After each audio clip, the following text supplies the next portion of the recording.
भिक्षा मांग गांव के बाहर वन में बनी अपनी कुटिया में जा रहा था। इसी रास्ते में एक बाजार पड़ता था। बाजार में से गुजरते हुए एक दिन साधु की नजर एक दुकान पर पड़ी। यहाँ पर कई सारी टोकरियां रखी हुई थीं। उन टोकरियों में खजूर रखे हुए थे। खजूरों के ऊपर निगाह पड़ते ही साधु के मन में लालच आया। उसका मन खजूर खाने को करने लगा, लेकिन उसके पास पैसे नहीं थे। ऐसे में उसे अपने मन को काबू में रखना पड़ा और मन मारकर वो कुटिया की तरफ चल दिया। कुटिया पहुंचने पर भी साधु के मन में रह रह कर वे खजूर ही घूम रहे थे। खजूर खाने का विचार उसके मन से नहीं गया। वह लगातार इसी बारे में सोचता रहा। इन्हीं विचारों के चलते साधु ठीक से सो भी नहीं पाया। अगली सुबह वह जागा तो फिर से खजूर खाने के बारे में सोचने लगा। उसने सोचा, खजूर खाने हैं तो पैसे तो चाहिए ही होंगे। ऐसे में साधु सूखी लकड़ियां बेचकर खजूर खरीदने लायक पैसों को जमा कर पाया। कई लकड़ियों का गट्ठर इकट्ठा करने के बाद वह उन्हें कंधे पर लाद कर बाजार की तरफ लकड़ियों को बेचने चला। पर लकड़ियों का गट्ठर काफी भारी था।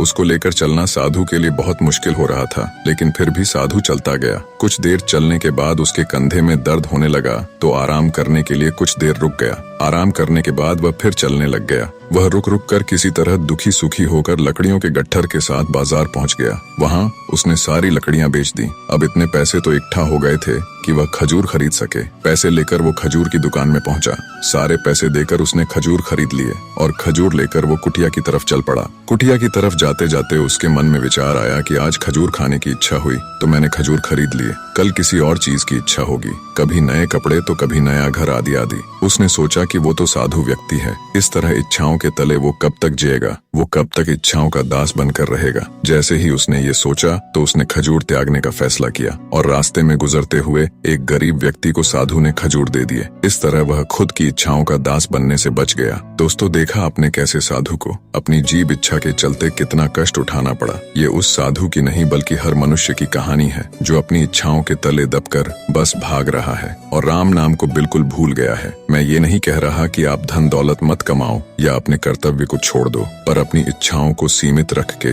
अपने कर्म को करते हुए कुछ समय परमात्मा के लिए जरूर निकाले, जिसने हमें इस पृथ्वी पर अपने कर्मों को काट कर मोक्ष प्राप्त करने के लिए भेजा है। क्योंकि दोस्तों, परमात्मा को याद रखना ही सबसे बड़ा कर्म है जो हमें इस जीने मरने के झंझट से निकालकर मोक्ष की तरफ ले जाएगा। निष्कर्ष, अपने कर्म काम करते रहो और सबसे बड़े कर्म परमात्मा को भी याद रखो। इतना में तल्लीन थे। कुछ समय बाद उनकी आंख खुली तो देखते हैं 4 सुंदर युवतियां सामने खड़ी हैं। महात्मा ने उन युवतियों से कहा कि तुम लोग कौन हो और इस बियावान जंगल में क्यों खड़ी हो और कहाँ रहती हो। महात्मा की बातें सुनकर युवतियां बोली, हम यहीं पर आपके साथ रहती हैं। बाबा जी बोले, मैंने तो आज ही तुमको देखा है और अनेकों वर्ष से मैं यहाँ साधनारत हूँ। इस दरमियान कोई भी मनुष्य, स्त्री या पुरुष मुझे नजर नहीं आए। साफ साफ बताओ कौन हो तुम और यहाँ क्या कर रही हो। उनमें से एक बोली, बाबा मैं बुद्धि हूँ और मेरा निवास मस्तिष्क में है, मैं वहीं रहती हूँ। दूसरी बोली, हे महात्मन, मेरा नाम लज्जा है और मेरा निवास स्थान आंखें हैं, मैं आपकी आंखों में निवास करती हूँ। अब तीसरी भी बोल पड़ी, हे साधु, मेरा नाम दया है, मैं हृदय में निवास करती हूँ, अर्थात आपका हृदय ही मेरा घर है। अब चौथी का नंबर था, वह भी बोली, हे महात्मन, मेरा नाम शक्ति है और मैं सर्वांग शरीर में निवास करती हूँ, अर्थात मैं आपके सारे शरीर में समाई हुई हूँ। उन चारों युवतियों की बातें सुनकर वह संत महात्मा बोले, हाँ देवियों, आपका निवास मेरे इस शरीर में है, लेकिन मैं यह शरीर नहीं हूँ। और ऐसा कहकर वे फिर से साधना में लीन हो गए। कुछ समय बाद जब उनकी आंखें खुली तो देखते हैं कि अब की बार 4 सुंदर नवयुवक सामने खड़े हैं। महात्मा जी ने उनसे कहा कि हे भद्र पुरुषों, आप कौन हो और इस जंगल में क्या कर रहे हो और कहाँ रहते हो। चारों नवयुवक बोले, हम सब भी आपके पास ही रहते हैं।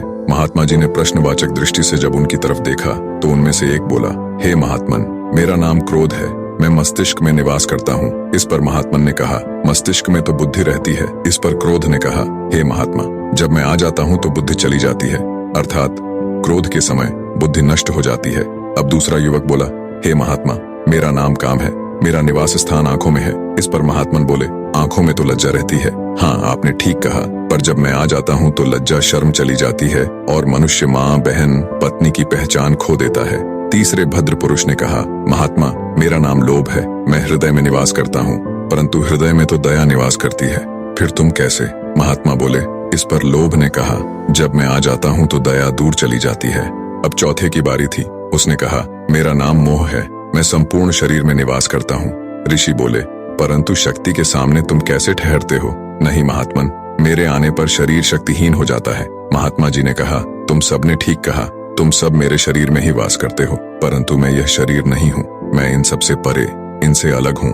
ऐसा कहकर वो फिर से अपनी साधना में तल्लीन हो गए। प्रिय मित्रों, इसका तात्पर्य है, जब साधक अपने गुरु के मार्गदर्शन में साधना करता है तो कुछ समय के बाद उपरोक्त सभी कामनाएं उससे अलग होकर बाहर खड़ी हो जाती हैं।